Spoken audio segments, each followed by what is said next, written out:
Afin d'être sûr de ne pas avoir inséré plusieurs fois la même donnée, Excel 2010 vous permet de gérer les doublons, donc pour, si vous le souhaitez, les supprimer. Donc je vais commencer ici par cette première colonne et ainsi donc supprimer tous les départements qui ont été insérés plusieurs fois. Donc pour ce faire, vous devez tout d'abord sélectionner une cellule de cette colonne-ci, puis vous rendre en haut dans le ruban et cliquer ici sur l'onglet Données. Une fois cet onglet ouvert, vous allez cliquer ici sur l'outil donc supprimer les doublons. Je clique donc ici sur cet outil.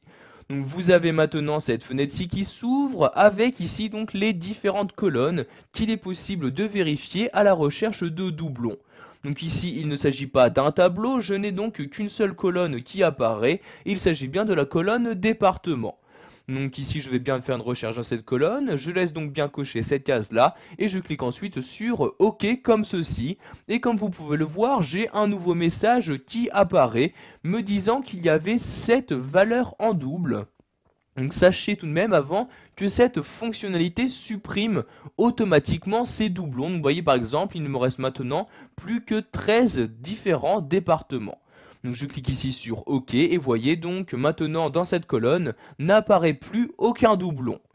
Nous allons maintenant voir qu'il existe une autre méthode pour vous permettre juste de rechercher les doublons sans pour autant les supprimer automatiquement. Donc cette méthode, il s'agit d'une formule. Donc avant de pouvoir l'utiliser, vous devez bien faire attention à avoir trié donc vos données dans l'ordre alphabétique ou analphabétique comme vous le souhaitez.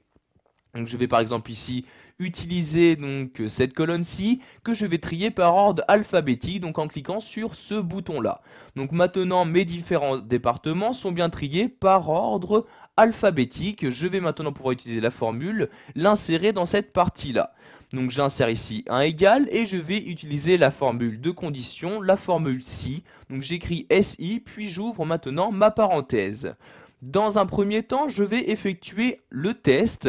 Donc ici, je vais mettre si ce département est égal, donc j'insère un égal, au second département, donc celui sur la cellule en dessous, donc je clique ensuite sur la cellule en dessous. J'insère ensuite un point virgule et je vais mettre maintenant ce que je souhaite afficher, donc si ces deux départements sont égaux. Donc ici je vais tout d'abord ouvrir les guillemets avant d'insérer le commentaire, je vais mettre oui comme ceci, je ferme les guillemets, je mets un point virgule et maintenant j'ouvre de nouveau les guillemets car je dois maintenant mettre donc la valeur que je souhaite afficher. Donc si ces deux départements ne sont pas égaux, ce qui veut dire qu'il n'y a pas de doublon entre ces deux cellules.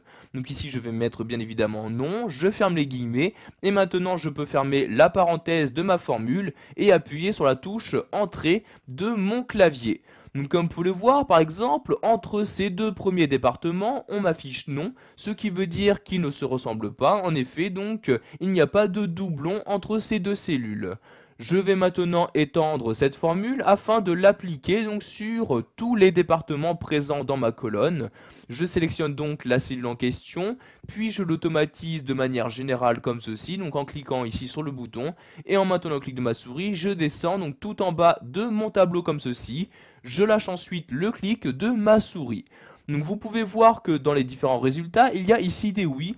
En effet, donc, grâce à la formule, j'ai pu détecter très simplement qu'il y avait ici donc plusieurs fois le même département. Donc, par exemple ici Indre-et-Loire, ici Paris, etc. Donc il ne vous restera plus maintenant qu'à les supprimer manuellement.